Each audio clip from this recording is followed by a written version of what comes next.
Assalamualaikum warahmatullahi wabarakatuh. Kita dari kelompok M ingin mempresentasikan laporan tugas besar teori peluang implementasi. Eh, Beranggota dua orang, dengan saya sendiri yaitu Gazi Abdul Takiuddin. Dan saya Indra Mahendra. Di sini kita akan menjelaskan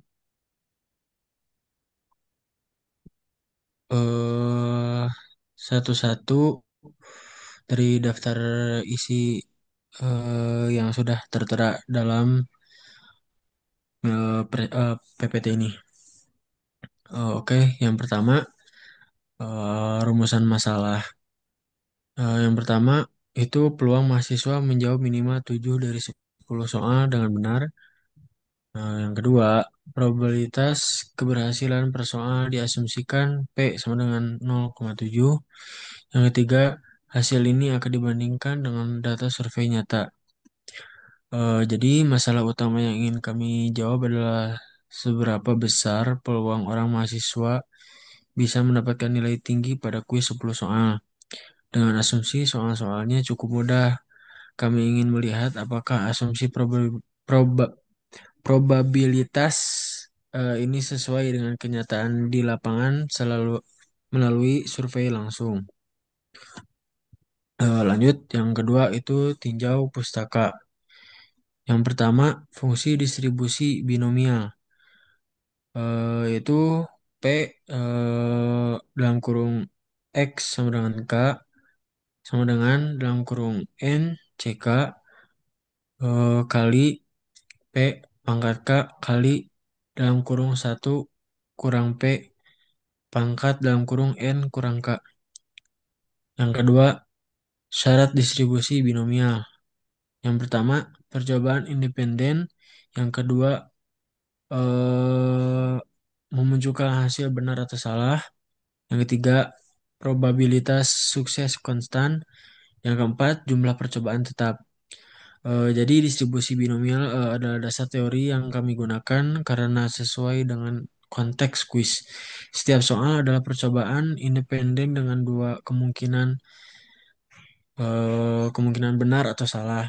Jumlah soal tetap yaitu 10 dan probabilitas sukses kami anggap konstan. Lanjut di yang ketiga, yang ketiga itu ada metodologi. Poin yang pertama itu ada jenis pendekatan yaitu kuantitatif, deskriptif. Yang kedua, teknik pengumpulan data yaitu survei daring menggunakan Google Form. Yang ketiga, jumlah responden yaitu 14 mahasiswa. Yang keempat, parameter yang digunakan dengan N 10 soal. Probabilitas sukses destimasi dari data. Jadi kami menggunakan pendekatan kuantitatif karena ingin mengolah data numerik secara statistik. Data dikumpulkan dari 14 mahasiswa yang mengerjakan kuis berisi 10 soal. Hasil mereka digunakan untuk menghitung estimasi probabilitas sebenarnya. PPT selanjutnya akan dijelaskan oleh teman saya yaitu Indra. Kemudian yang selanjutnya yaitu ada data hasil survei. Di sini kita memiliki total 14 responden dengan setiap mahasiswa mengerjakan 10 soal. Nah, itu kita punya hasil 64,3% menjawab 10 soal benar, kemudian 21,4% 8 soal benar, dan dan estimasi P dari data yaitu 0,8857. Total soal benar 124 dari 140. Dari survei kami, mayoritas mahasiswa bisa menjawab hampir semua soal dengan benar. Ini menunjukkan bahwa tingkat keberhasilan mahasiswa itu cukup tinggi dan bahkan melebihi asumsi teoritis awal kami. Kemudian yang selanjutnya, next, itu ada perhitungan teoritis menggunakan distribusi binomial. Peluang Px lebih besar dari sama dengan 7 dihitung menjadi 64,96%. dengan P 0,7, N-nya sama dengan 10. Kemudian nilai rata-rata itu 7 dan variansinya itu ada di 2,1. Secara teori, jika probabilitas menjawab benar adalah 0,7, maka kemungkinan seorang mahasiswa bisa menjawab minimal 7 soal dengan benar adalah sekitar 65%. Inilah yang menjadi patokan awal kami. Kemudian next,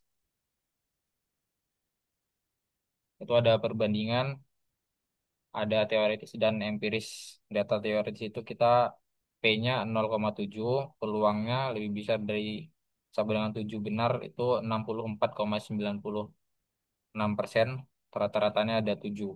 Kemudian data yang empiris itu P-nya 0,885, rata-ratanya 8,857 dan variansinya 1,012.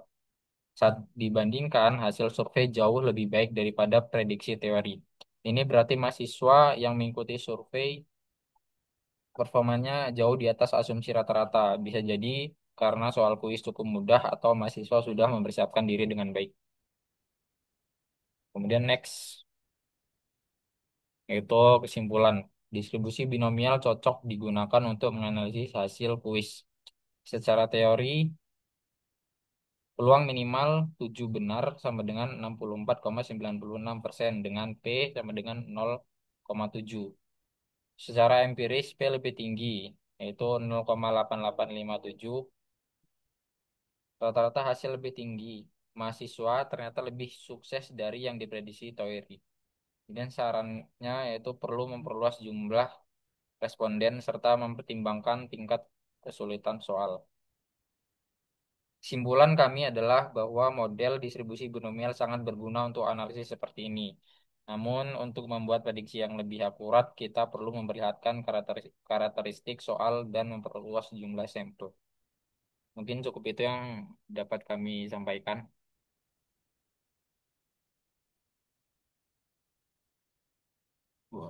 Wassalamualaikum warahmatullahi wabarakatuh.